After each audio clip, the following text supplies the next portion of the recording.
E é claro que essa discussão está muito ligada também à transição energética, né? Afinal, quando a gente fala de efeito estufa, basicamente está se falando de energia que vem do carvão e que é a É isso. mais prejudicial. O Brasil praticamente não usa esse tipo de energia. A Europa voltou a usar de uma forma muito importante, principalmente depois da guerra Rússia e Ucrânia, e é por isso que a gente chama aqui a Samantha Pineda, especialista em direito ambiental, nossa colunista no jornal Gente, para falar sobre transição energética e o papel que o Brasil pode ter dentro de uma discussão cada vez sem nenhum trocadilho, viu, Samantha?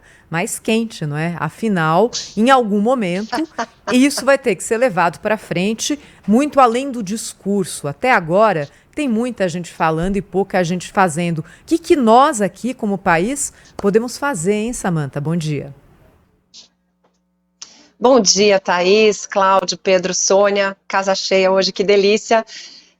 Pois é, né? A gente viu a notícia, é o 10º mês seguido de recordes de temperatura e ainda tem gente que fala assim, mas não existe mudança climática. Gente, mudança climática está pela 10ª vez nos mostrando que está aí. A Sônia muito bem lembrou, não é uma questão de só ter calor, é uma questão de recordes de temperaturas extremas. Você vai de um calor extremo a um frio extremo em dias. Isso está acontecendo, inclusive, aqui no Brasil. A gente vai de seca extrema a excesso de chuva em dias.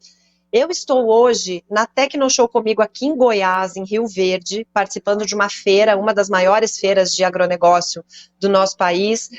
O município aqui, o município de Rio Verde, é o segundo maior produtor de soja do Brasil. E a gente fala aqui numa feira agropecuária que tem máquina, que tem insumo, que tem um monte de coisa, em transição energética. Porque o Brasil pode ser essa usina de energia limpa. O ano passado, Thaís, para ter ideia, o Brasil chegou a 93% de produção de energia elétrica. Aí a gente não está falando das outras fontes, né, de transporte, enfim, de manutenção de indústrias, nada disso, mas de energia elétrica renovável. Isso para o mundo é uma coisa incrível. A gente tem, e aí nós falamos de várias fontes. A nossa principal, que é a hidrelétrica, mas a gente fala da eólica e da solar, que deram um salto aqui no Brasil. Os bioinsumos estão ajudando, inclusive, na geração da energia elétrica. Então, nós tivemos 4% da energia que o Brasil consumiu no ano passado suprida por bagaço de cana, que eram coisas assim, nem estava no plano.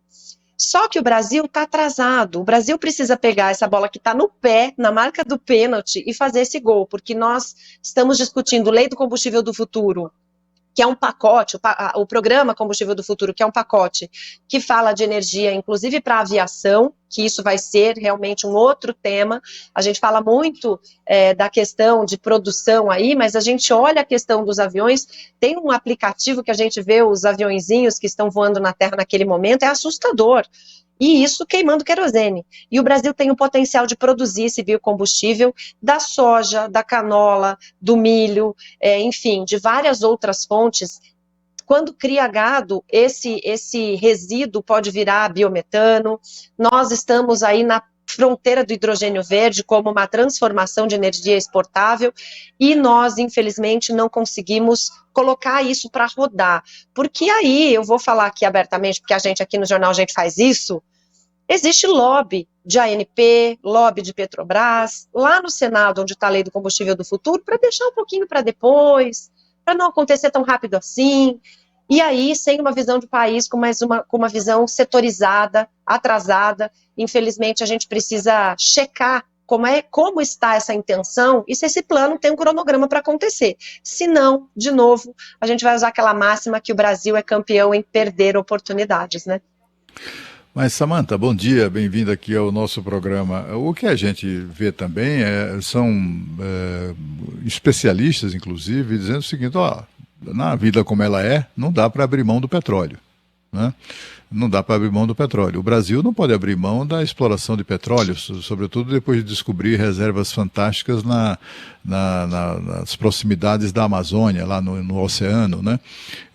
E como é que faz, então, para isso? E sem contar que o investimento nessa transição energética demanda muito dinheiro, uma coisa muito cara mesmo, né?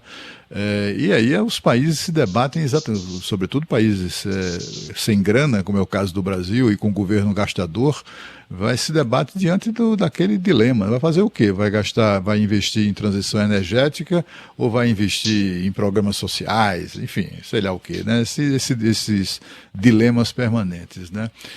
E aí, como é que faz? Cláudio, eu esperava de você essa pergunta. Você nunca me decepciona. A gente não pode deixar de explorar o petróleo, inclusive na foz do Amazonas, onde tem toda essa polêmica ambiental, e a gente sabe que nós temos tecnologia suficiente, não só para explorar de forma segura, como para ter planos de contingência, de emergência, que deem segurança a essas operações. Quando nós falamos de transição energética, nós não estamos aqui, e aí é muito importante essa parte, falando em deixar de usar o petróleo. O petróleo aqui no Brasil tem um potencial gigantesco de aplicação. Nós estamos falando em aproveitar o potencial de geração de energia limpa, de energia renovável, e uma coisa não anula a outra.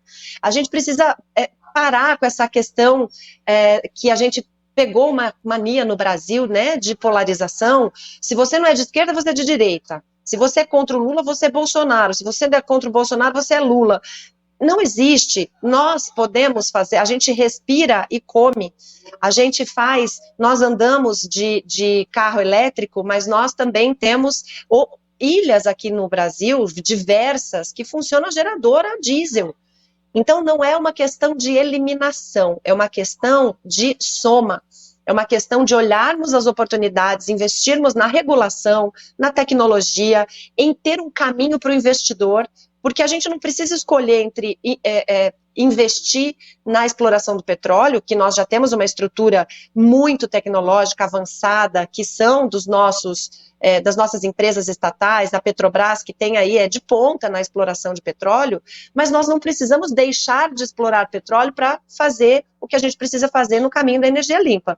Nós precisamos de leis, de projetos, de caminhos seguros para o investidor, para que isso aconteça concomitantemente. É por isso que se fala em transição energética e não em rompimento com a energia fóssil. Dá para fazer os dois, e quanto mais nós formos avançando na exploração, no aumento do uso da energia renovável, mais bem nós vamos fazer ao planeta, melhor nós vamos ter a qualidade de vida, porque isso também gera riqueza. Existe aí uma previsão de criação de mais de 6 milhões de empregos nos próximos 5 anos ligados à energia limpa. Enquanto isso, nós sim estamos explorando petróleo de forma responsável, de forma comedida, com segurança em relação ao meio ambiente. Não dá para não explorar. Eu sou a favor, já me manifestei aqui.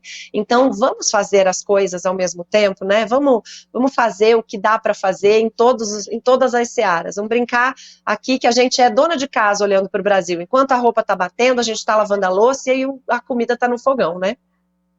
Doutora Samantha, assunto que é relacionado aí à tua área, o IBGE hoje vai lançar o novo Atlas Geográfico, que passa a contar com a Amazônia Azul. Muita gente nem sabe o que é isso. E a extensão de mar aí que pertence, né, ao Brasil e fica aqui próximo ao nosso litoral e possui riquezas como petróleo, gás, pescado, energia e também minorias nobres no subsolo marinho brasileiro. Então é uma área que fica no oceano, mas que pertence ao Brasil. É nossa, por isso que foi denominada Amazônia Azul, em referência à biodiversidade, por exemplo, da floresta amazônica. Para você ter uma ideia do tamanho da Amazônia Azul, é mais do que meio Brasil. 67% do tamanho do território brasileiro em águas abertas no Oceano Atlântico, vizinhas aqui ao nosso continente. E o trabalho da Marinha Brasileira continua para explorar novas áreas que podem ampliar ainda mais. Então o que isso significa? Significa que isso aí é território do Brasil. Isso é nosso, isso pertence ao povo brasileiro. A exploração aí, se for definida algum dia, tem que render frutos para o Brasil e cada vez mais, né, doutora Samantha, a gente vai vendo o reconhecimento dessa área, o que é muito bom.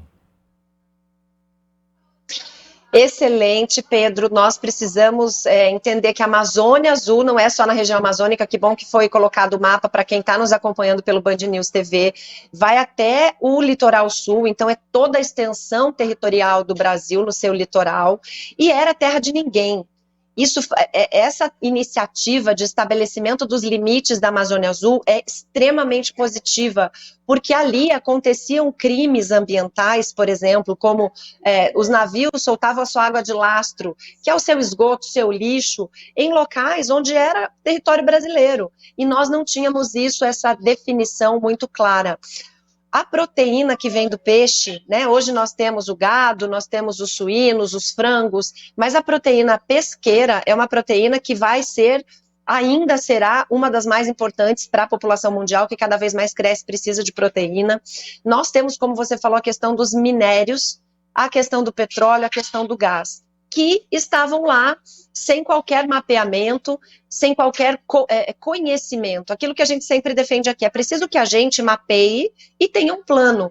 O que a gente vai fazer com essa riqueza? De que forma nós vamos explorar? Como é que a gente vai fazer um plano para a segurança ambiental dessa região?